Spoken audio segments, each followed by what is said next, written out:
and that's it. But for us, and again, when we watch them on TV, we are watching the best of the best of the best. Sure. Because first off, that's 1%, the top 1% of golfers that get into that tournament to begin with. And it's less than that make the cut. And then fewer than that get shown on TV, because it's only the guys who are doing really well that you show on TV. So absolutely. I think we have a misguided idea of actually how easy the game should be, or what being good at the game should be. I think where some of that has us lost is even at the high amateur level of golf, there's only a small segment of people beyond pros who could play a golf course like Torrey Pines set up as it was. Yeah, from the tips like that too. It's 7,600 yards. Yeah. You know, for you or I or most people who are average golfers, for us to have the same shots in the greens, it would probably have to be 6,000 yards or 6,200 yards. Yeah. I mean, that's a huge difference. Even if you took 1,000 yards off that course and played it at 6,600, guys wouldn't break 100. No. You know, 6 handicap players probably don't break 100 set up that way. It does show you just how good they are, how strong they are. Mm-hmm. But on the other side of it, it's like the mere mortals need to learn to play golf courses that are far more benign than that to get the enjoyment. Yeah. I think that's part of the reason that when we watch, if we're watching somebody who is in the middle of the pack, and I don't know if you guys do this, but I know I sure as hell do it, and somebody's got a 4-foot putt and he misses, I always look at the TV and say, I'd have made that. Yep.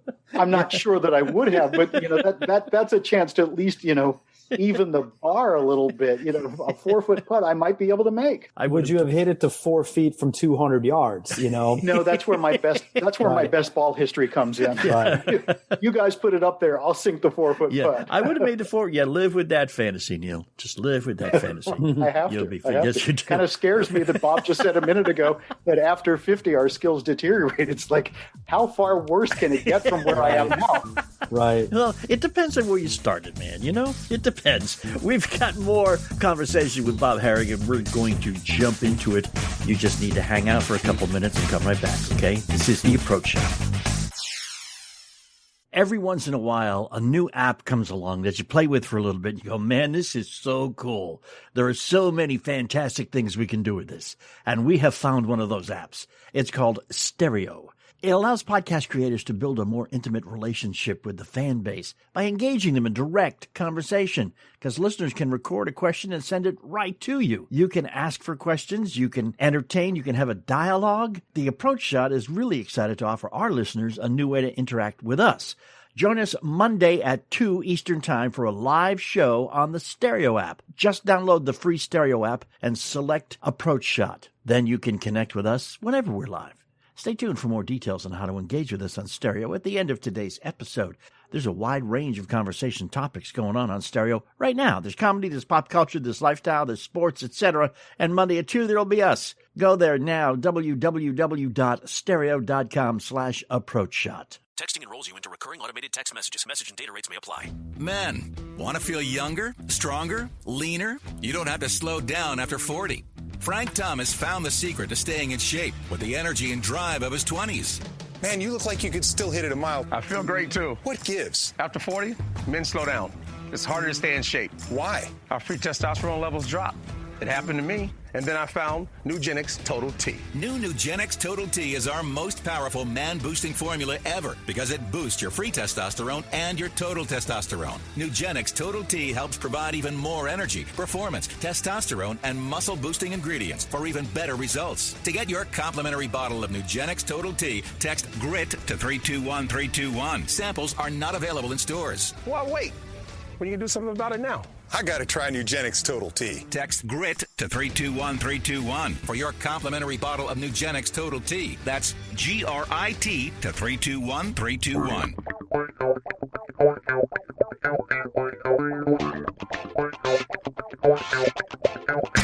Yeah, I told you it would be painless and quick, and it has been.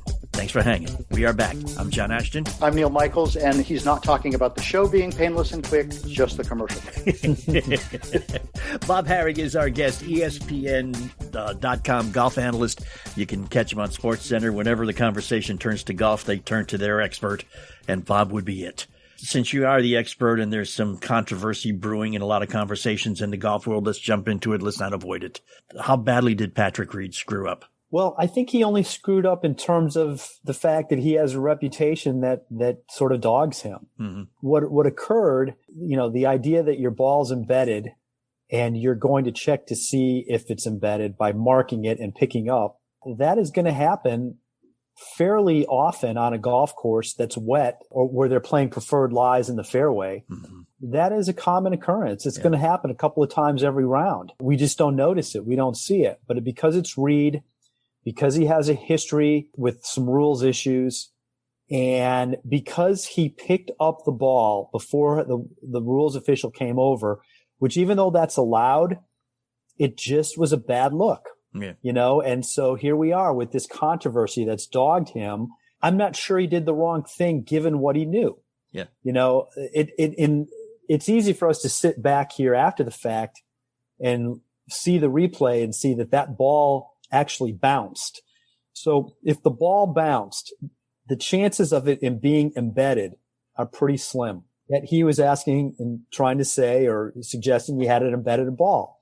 The rules official agreed with him, but he had already picked the ball out of that spot. Could the rules official really, really know for sure? I bet if he had it to go over again, he wishes he'd have left it there, and then let the rules official decide. Yeah. But he did ask supposedly a witness, did the ball bounce? And she said, no, I didn't see it bounce.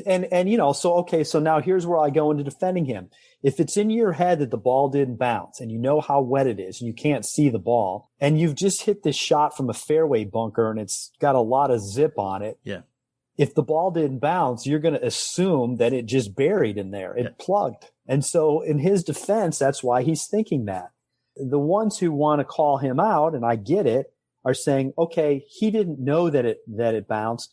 But surely when he saw his ball, it couldn't have been plugged.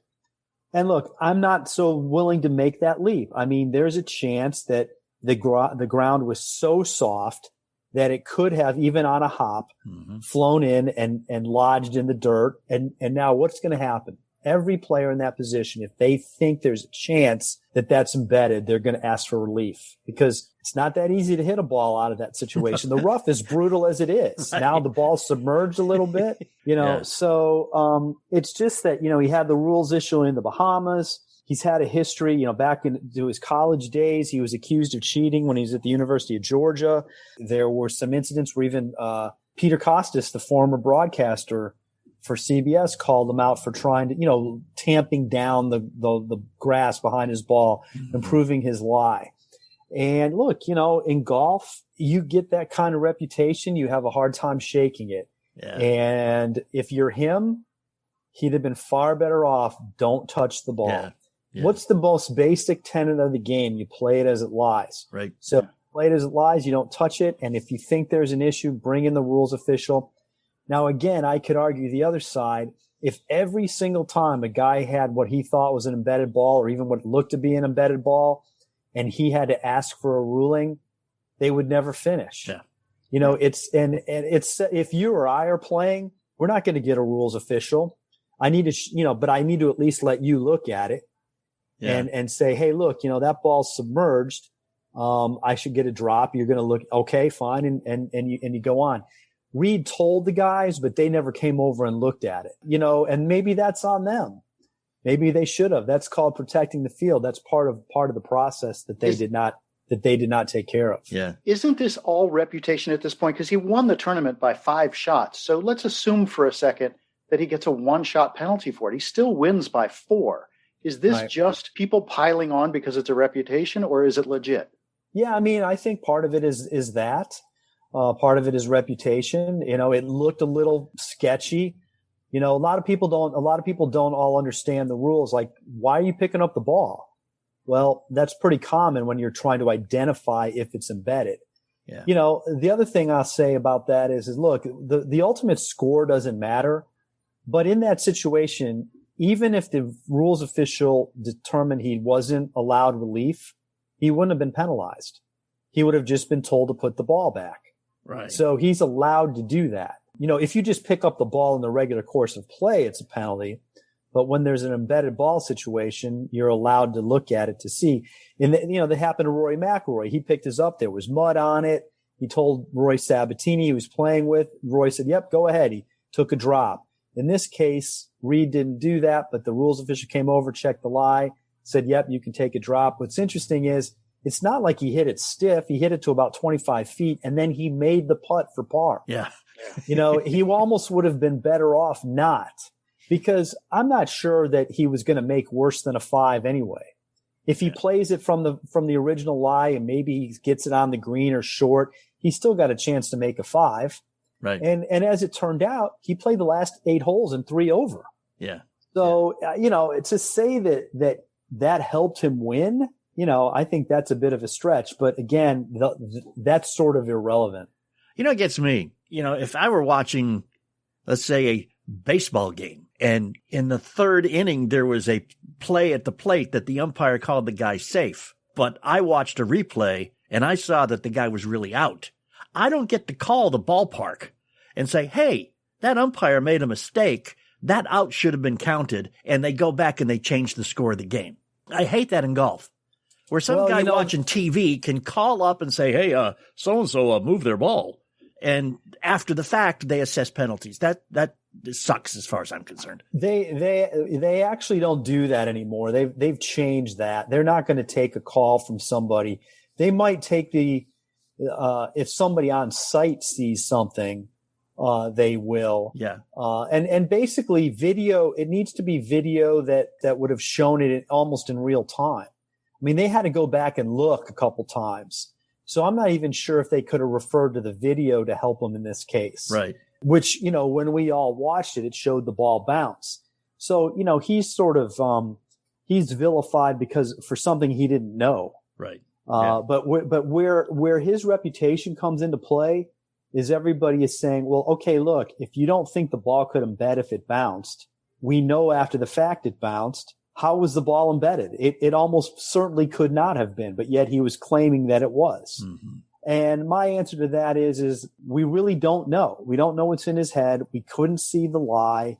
There must have been something that suggested to him that the ball was not in a great spot down there. Mm-hmm. Of course it was going to be a bad lie in the rough anyway. All of that leads to the issue we're dealing with right now. If it's somebody else, we might not even be talking about it. Yeah. Well, Rory, for example. Right. Yeah. So if you had the opportunity to pull him aside one-on-one, your friends, you're having a beer at the 19th hole, what advice would you give him? I would probably say to him that when it comes to anything like that on the course, go bend over backwards to make sure. Yeah. Go the other way. Yeah. And don't be smug when questioned. Yeah. Don't get defensive. His reaction in the Bahamas did not help him when he they gave him a 2-shot penalty. His answer, he took the practice swings in a waist area, which is allowed, but it looked like he was clearing the sand behind the ball as he was taking a practice swing, swinging away from the ball. Mm. He said afterward, if you'd have seen a different camera angle, it would have looked different. It wouldn't have looked like I was doing that. Why not just come out and say, look, I see on camera that looks bad. Yeah. I get it. I understand why I was penalized. He could then say, look, that's not what I was doing.